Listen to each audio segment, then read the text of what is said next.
নমস্কাৰ বন্ধুসকল, কিউৰিয়াছ লাৰ্ণিঙৰ সকলোকে বহুত স্বাগতম জনাইছো। সো লাষ্ট আমি এচিড, ক্ষাৰ আৰু লৱণ এই চেপ্টাৰটো আদায় কৰিলো। আজি আমি তোমালোকৰ 3 নম্বৰ চেপ্টাৰ ধাতু আৰু অধাতু এটোৰ ওপৰত আলোচনা কৰিম।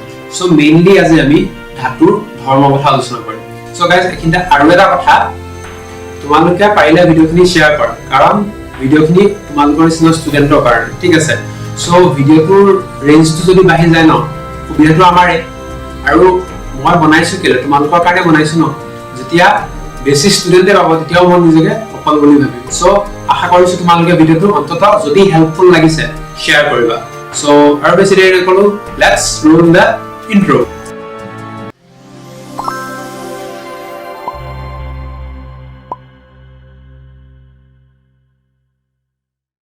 সো ধাতুত অলৰেডি তোমালোকে নিজৰ মানে ডেইলি লাইফত ইউজ কৰি থাকা। সো তাৰ কাৰণে এক্সট্ৰাকেটো ক'ব নালাগে চাগে ধাতু কি হয়। আৰু সো এতিয়া আমি ধাতুৰ ডাইৰেক্ট ধৰ্মলৈ যাম। এতিয়া ধাতুৰ ধৰ্ম দুই প্ৰকাৰ। কি কি? এটা ফিজিকেল প্ৰপাৰ্টি আৰু এটা কেমিকেল প্ৰপাৰ্টি। এটা ভৌতিক ধৰ্ম আৰু এটা ৰাসায়নিক ধৰ্ম, ঠিক আছে। এতিয়া ভৌতিক ধৰ্মত কি কি আহে? এতিয়া প্ৰথম ধৰ্ম কি? ধাতুবিলাক কঠিন। তোমালোকে ভাবিছো যে ये भी कोई धर्म होता है, ऐसा थोड़ी ना होता है। तो एक्चुअली কি আমি তো সায়েন্স পঢ়ি আছো ন, তো সায়েন্সত কি হয়, বস্তুবিলাক সিস্টেমেটিক হয়। সো আমি বস্তুবিলাক সিস্টেমেটিক ভাগ কৰিব আহিম। তোমালোকে ইয়াৰ মাজৰ ম্যাক্সিমাম কি জানাই, কিন্তু সেইখিনি আমি কি সিস্টেমেটিক পঢ়িম মানে, ঠিক আছে। সো ধাতুৰ প্ৰথম ধৰ্মটো কি? কঠিন। ম্যাক্সিমাম ধাতু মানে অলৰেডি ক'বলৈ গ'লে গোটেইখিনি ধাতুৱে কঠিন। তাৰ মাজতে এটা ধাতু আছে যেটো কঠিন নহয়, তাৰ মানে যেটো গোটা নহয়। কি বস্তু? তোমালোকে থাৰ্মোমিটাৰ ইউজ কৰিছা ন? জ্বৰ হওঁতে তোমালোকক ডক্টৰে থাৰ্মোমিটাৰটো ভৰাই দিয়ে নাই মুখত বা কাকলি তলত ভৰাই দিয়ে, ঠিক আছে। তো তোমালোকৰ এইটো কি হয়, জ্বৰ উঠে ন, সেই জ্বৰ জুখিবলৈ যে থাৰ্মোমিটাৰটো ইউজ কৰে, থাৰ্মোমিটাৰটোৰ ভিতৰত পাৰা ভৰাই থাকে। আৰু সেই পাৰাটো কি? জুলীয়া। আৰু সেই পাৰাটো এটা ধাতু। সো এতিয়া আমি কি বুজিলো? পাৰাৰ বাদে গোটেইখিনি ধাতুৱে কঠিন আৰু পাৰা একমাত্ৰ জুলীয়া ধাতু। এতিয়া সেকেন্ড ধৰ্ম একে। সেকেন্ড ধৰ্ম কি? ধাতুবিলাক চিকমিকিয়া। তাৰ মানে তুমি কটাৰীখন, একদম কমন এক্সাম্পল, তুমি কটাৰী এখন ধৰাই দিয়া। কটাৰীখন ধৰাই দিলে কি হ'ব? তাৰ যিটো কলা কলা পাৰ্টটো নহয়, সেই কলা কলা পাৰ্টটো আঁতৰি যায়। আৰু তাত যদি মামৰ চামৰ লাগি থাকে সেইখিনি আঁতৰি যায় ন। আঁতৰি যোৱাৰ পিছত সেই কটাৰীখন দেখিবলৈ কেনেকুৱা? একদম কিচকিচিয়া চিকচিকিয়া হৈ যায় নাই? সো সেইটো কি? ধাতুৰ চিকমিকিয়া ধৰ্ম, ঠিক আছে।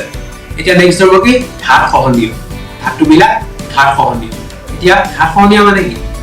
তুমি এটা ধাতু যদি হাতুৰিৰে পিটি থাকা, তেনে ই পাতলা হৈ গৈ থাকিব, মানে চেপেটা হৈ গৈ থাকিব। আৰু চেপেটা হৈ ই পাতৰ লেখীয়া হৈ যায়। তোমালোকে এটা বস্তু জানা চাগে, তোমালোকে সেই খানা যেতিয়া পেক কৰে ন, কিবা হোটেলত যদি বা কিবা খোৱা বস্তু তোমালোকে পেক কৰিছা, পেক কৰিলে এটা বক্সৰ ভিতৰত দিয়ে নাই, বগা বক্সৰ ভিতৰত দিয়ে নাই, বক্সটোৰ ভিতৰত খানা দি দিয়ে। তাৰপিছত তাৰ ওপৰত কি কয়, কাগজ এখন দি পেলাই বস্তুটো বন্ধ কৰি দিয়া হ'ব। তোমালোকে আৰু এটা বস্তু পাইছা চাগে, এই চকলেটবিলাক তোমালোকৰ মানে এটা মানে পেপাৰ এটা দি পেলাই মানে কভাৰ কৰি থৈ থাকে। সেইটো কি হয়? সেইটো এলুমিনিয়ামৰ হয়। আৰু তোমালোকৰ সেই খানা পেক কৰা বক্সটো যে, সেইটো এলুমিনিয়াম দি বনোৱা হয়। আৰু সেই বস্তুটো আমি পালো কেনেকে? তাৰ মানে এলুমিনিয়াম ধাতুটো যথেষ্ট পৰিমাণে পিটা হয়, পিটি পেলাই তাক পাতৰ লেখীয়া কৰি দিয়া হয়, ঠিক আছে। পাতৰ লেখীয়া কৰি পেলাই তাক শ্বেপ দি পেলাই বক্স আকৃতিৰ লৈ অনা হয়, ঠিক আছে।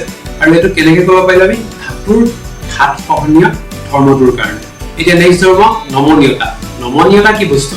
তোমালোকে সেই পিটি যে ধাতুটো ফ্লেট কৰিলা, তাৰমানে পাতৰ লেখীয়া কৰি দিলা, সেইটো তাৰণে লৈ যাব পাৰি। মানে সেই পাতৰ যিটো চিষ্টেম, পাতখনক তাৰমানে তাঁৰৰ আকৃতিলৈ লৈ যাব পাৰি।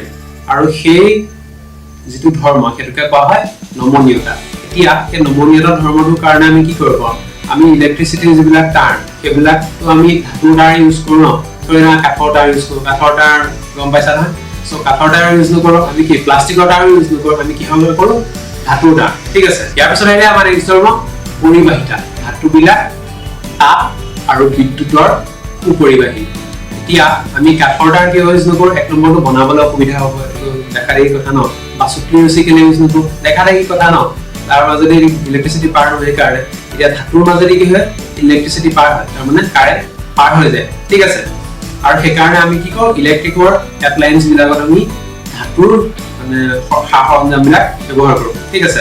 এতিয়া তুমি কিবা খোৱা বস্তু বনাবলৈ তুমি প্লাষ্টিকৰ কিবা এটা মানে গেছৰ ওপৰত দিবা নে ধাতুৰ কিবা এটা মানে কিবা পাত্ৰ এটা দিবা খানা বনাবলৈ অবভিয়াছলি তুমি ধাতু দিবা কিয় দিবা কাৰণ ধাতুটো তাপৰ উপৰিলে ইয়াৰ পিছত আহিলে আমাৰ নেক্সট ধৰ্ম নিনাদি গুণ তাৰ মানে একো কেছ নাই ধাতুটো তুমি যদি হাতুৰে মৰিয়াই দিয়া টিং টিং শব্দ হয় বাস সিম্পল তো হেতুৱে কি ধৰ্ম নিনাদি গুণ এতিয়া হেতু আমাৰ ইউজ ক'ত হয় তোমালোকে গিটাৰটো দেখিছা ন গিটাৰটো সবে দেখিছা চাগে সো গিটাৰত কি হয় গিটাৰৰ ষ্ট্ৰিংডাল গিটাৰৰ যিডাল তাৰ থাকে তাৰ কিন্তু কি ধাতু হয় নাই তো সেই ধাতুডাল তুমি এনেকা ধৰি টানি পেলাই যদি এৰি দিয়া মানে কি কৰিছে বুজিছা সো এনেকা সাউন্ড কৰে ন সেইটো কিয় ধাতুৰ সেই নিনাদি গুণটো কাৰণে সো ইসিকে সাথ ধাতুৰ যিখিনি ফিজিক্যাল প্ৰপাৰ্টি আছে ধাতুৰ যিখিনি ভৌতিক ধৰ্ম আছিল সেইখিনি আমি আদায় কৰিলো ইয়াৰ পিছত আমি পঢ়িম ধাতুৰ ৰাসায়নিক ধৰ্ম এতিয়া ধাতুৰ প্ৰথমটো ৰাসায়নিক ধৰ্ম কি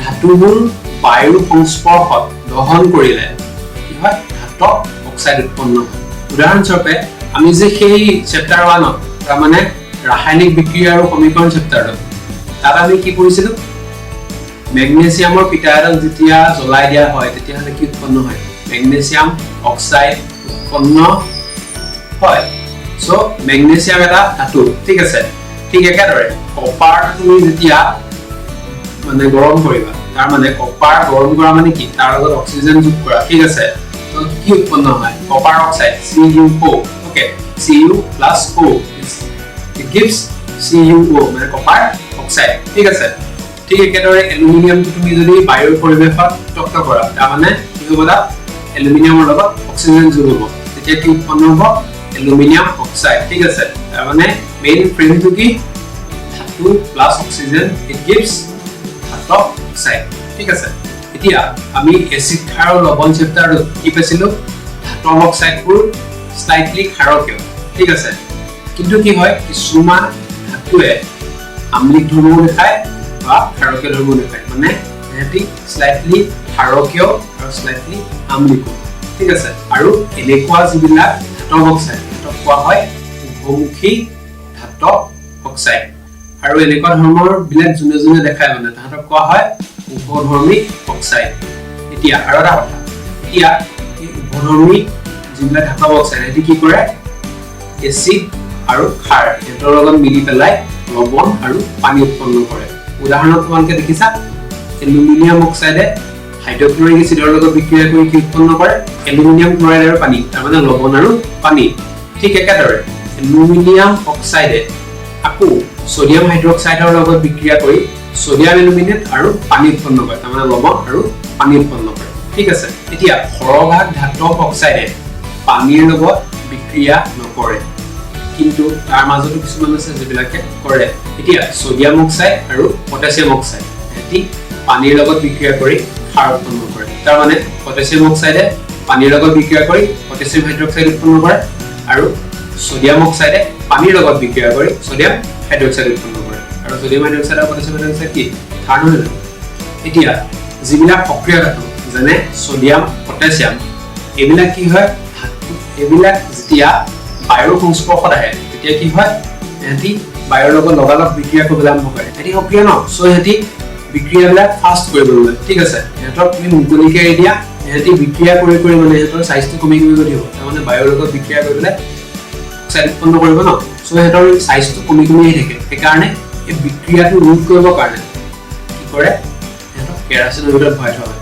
কেৰাচিনৰ ভিতৰত এটি একো বিক্ৰিয়া নকৰে এতিয়া এনেকুৱা কিছুমান ধাতু মেগনেছিয়াম এলুমিনিয়াম জিংক আৰু লেড এহঁতৰ কি হয় এহঁতৰ ওপৰত মানে অলৰেডি বায়ুৰ মানে ধাতবৰ এটা অক্সাইডৰ মানে এটা লেয়াৰ থাকে তাৰ মানে এইকেইটা ধাতু এইটো ধাতু আছে ঠিক আছে তাৰ ওপৰত অক্সাইডৰ এটা লেয়াৰ থাকে ঠিক আছে তাৰ মানে তেতিয়া কি হয় মানে সেই অক্সাইডৰ লেয়াৰটো যেতিয়া মানে থাকিলে ন তেতিয়া কি হ'ব বায়ুত থৈ দিলে মানে সি পটকে ৰিয়েকচন নকৰে বা পানীৰ লগত পটককে তেতিয়া ৰিয়েকচন নকৰে এতিয়া লোহাটো কি হয় গৰম কৰিলে কি নগলে কিন্তু বুনচেন বাৰ্নাৰ তোমালোকে দেখিছা চিত্ৰত বুনচেন বাৰ্নাৰত যেতিয়া তুমি আইৰণৰ গুৰি অলপ মানে লোহাৰ গুৰি অলপ ছটিয়াই দিয়া মানে কি হয় চমককে জ্বলি উঠে ঠিক আছে এইবিলাক ইহঁতৰ নিজৰ নিজৰ কিছুমান এক্সট্ৰা প্ৰপাৰ্টি ঠিক আছে কিন্তু কপাৰটো নজ্বলে বা নগলে তাৰ কপাৰ তুমি যেতিয়া গৰম কৰি দিবা তেতিয়া তাৰ ওপৰত এটা লেয়াৰ সৃষ্টি হয়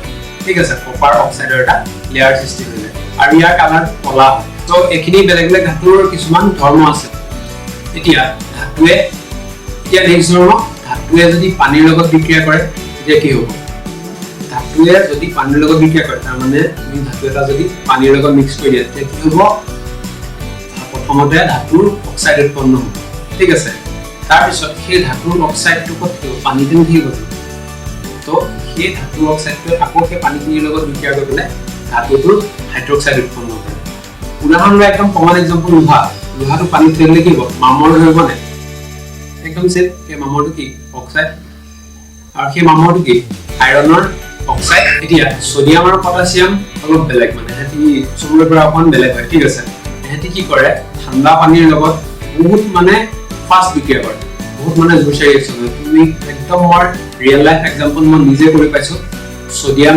এটুকুৰ আমি এটা টিম আছিল আমি কি কৰিলো সোডিয়াম এটুকুৰ পানীত দি পেলাই আঁতৰি তাৰপা কি হ'ল দেখি পেলাই আমি অবাক পানী তুমি গলিয়ে দিলো সোডিয়ামৰ টুকুৰাটো পানীলে তাৰপা কি হ'ল কলগছ বম যেনেকে জ্বলে তেনেকে বমকে জ্বলি আহিছে ঠিক আছে তাৰ মানে আমি কি বুজিলো সোডিয়ামে পানীৰ লগত তীব্ৰভাৱে বিক্ৰিয়া কৰে আৰু বিক্ৰিয়া কৰি উৎপন্ন হয় সোডিয়াম হাইড্ৰক্সাইড আৰু হাইড্ৰজেন গেছ আৰু লগতে ইয়াত যথেষ্ট পৰিমাণৰ তাপ শক্তিৰ উৎপন্ন হয় আৰু তোমালোকে অলৰেডি জানা আমি কি কৈছিলো আমি চেপ্টাৰ 1 আমি কৰিছিলো তাপগ্ৰাহী বিক্ৰিয়া আৰু তাপবৰ্জি বিক্ৰিয়া ঠিক আছে তো যদি তুমি একেলগে চোৱা নাই তো চেপ্টাৰ 1 টো চাবা সব বস্তু লিংক আপ হৈ আছে ঠিক আছে আৰু অলপ আগতে আমি যেটো সমীকৰণ পালো সোডিয়ামে পানীৰ লগত যদি বিক্ৰিয়া কৰে সেইটো এটা তাপবৰ্জি বিক্ৰিয়া ঠিক আছে সো তোমালোকৰ কিতাপত ডিটেইলছ কে দিয়া আছে কোনে কাৰ লগত বিক্ৰিয়া কৰে কোনে কাৰ লগত বিক্ৰিয়া নকৰে বস্তুবিলাক চেষ্টা কৰা মনত ৰাখিবলে আৰু সো এনেকে যিমান পাৰি মানে ৰিয়েল লাইফৰ লগত বস্তুবিলাক যদি ৰিলেট কৰিব পাৰা তোমালোকে তেতিয়াহ'লে তোমালোকৰ মনত থাকিব আৰু বুজিবলে ইজি হ'ব আৰু তোমালোকৰ কিতাপত বহুতখিনি ডিটেইলছ দিয়া আছে তোমালোকে পঢ়িবা আৰু গোটেইখিনি এটা এটাকৈ পঢ়ি থকাটো সম্ভৱ নহয় গতিকে দুটামান পইণ্ট মোৰ কি যাব পাৰে এতিয়া নেক্সট পইণ্ট ধাতুৱে যেতিয়া এচিডৰ লগত বিক্ৰিয়া কৰে তেতিয়া কি হয় সো ধাতুৱে লঘু এচিডৰ লগত বিক্ৰিয়া কৰি ধাতব লৱণ আৰু হাইড্ৰজেন উৎপন্ন কৰে সো ডিটেইলছ কি আছে তোমালোকৰ কিতাপত আছে তোমালোকে পঢ়ি লোৱা বুলি আশা কৰিলো যদি কিবা বুজি নোপোৱা কমেন্ট কৰিবা এনসাৰ দিম ঠিক আছে সো নেক্সট পইণ্ট ধাতুৱে যেতিয়া অন্য ধাতুৰ লৱণৰ লগত বিক্ৰিয়া কৰে তেতিয়া কি কৰে সো এটো এক্সাম্পল এটা দিলে তোমালোকে বুজি পাবা তোমালোকে প্ৰতিস্থাপন বিক্ৰিয়া মনত আছে নে একে চেপ্টাৰ 1 আমি কি কৈছিলো প্ৰতিস্থাপন বা অপসাৰণ বিক্ৰিয়া তাত কি আছিল তুমি আইৰণৰ গজাল এটা কপাৰ সালফেটৰ দ্ৰব্য এটা ডুবাই দিয়া এতিয়া কি হয় আইৰণৰ গজালটো তাত কি হয় সালফেটখিনি লাগি যায় সালফেটখিনি লাগি যোৱাৰ কাৰণে আইৰণৰ গজালটো কি হয় এটা লেয়াৰ উৎপন্ন হয় ঠিক আছে আৰু এই বিক্ৰিয়াটো কি হয় তোমাৰ কপাৰ সালফেটৰ যিটো নীলা ৰং কপাৰ সালফেটৰ দ্ৰব্যৰ যিটো নীলা ৰং সেইটো অলপ বগা নিচিনা হৈ যায় তাৰমানে তাৰ কালাৰটো চেঞ্জ হৈ যায় কালাৰটো কিয় চেঞ্জ হয় তোমাৰ সেই কপাৰ সালফেট CuSO4 তাৰ সেই SO4 পাৰ্টটো আইৰণৰ গজালটো গুচি যায় ঠিক আছে তাৰ মানে প্ৰতিস্থাপিত হয় ঠিক আছে আইৰণৰ গজালটো যোৱাৰ কাৰণে সেইকাৰণে তাৰ কালাৰটো নীলা পাৰ কালাৰটো বগা হৈ বগা নিচিনা হৈ আহে আৰু কি হয় তোমাৰ এই আইৰণৰ গজালটো লেয়াৰটা হৈ যায় সো এটো সগে আৰু এক্সট্ৰাকে ক'ব নালাগে তোমালোকে ডিটেইলছ কে কিতাপত পঢ়ি লবা আৰু অলৰেডি তোমালোকক চেপ্টাৰ 1 ৰ এই বস্তুটো বুজোৱা আছে সো পাৰিলে এই ভিডিওটো চাবা আৰু ইয়াৰ লিংকটো মই ডেসক্ৰিপচনতো দি দিম আৰু ওপৰত আই বটনতে শো হৈ আছে গতিকে তুমি যোপা মন যায় তোপা চাই লবা নাইবা প্লেলিষ্টটো দিয়া আছে ঠিক আছে সো বিচাৰি পেলাই ভিডিওটো তোমালোকে চাই লবা বহুতখিনি বস্তু ক্লিয়াৰ হ'ব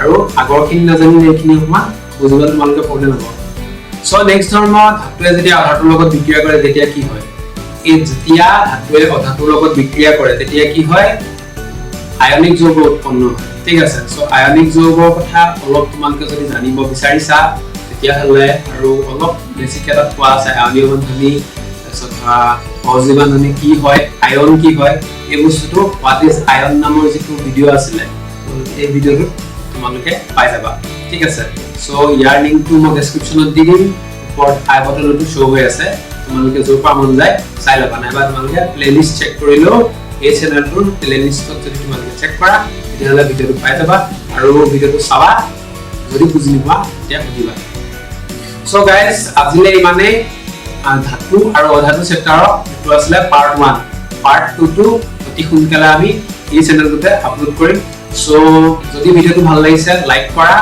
যদি ভিডিওটো হেল্পফুল লাগিছে তেতিয়াহলে শেয়াৰ কৰা আৰু নতুন নতুন ভিডিও পাই থাকিবলৈ চেনেলটো সাবস্ক্ৰাইব কৰা লগতে বেল আইকনটো টিপিবা আৰু যাতে তোমালোকে নতুন ভিডিও খিনি নটিফিকেশন পাই থাকা সো আৰু বেছি নকওঁ ষ্টে কিউৰিয়াছ keep learning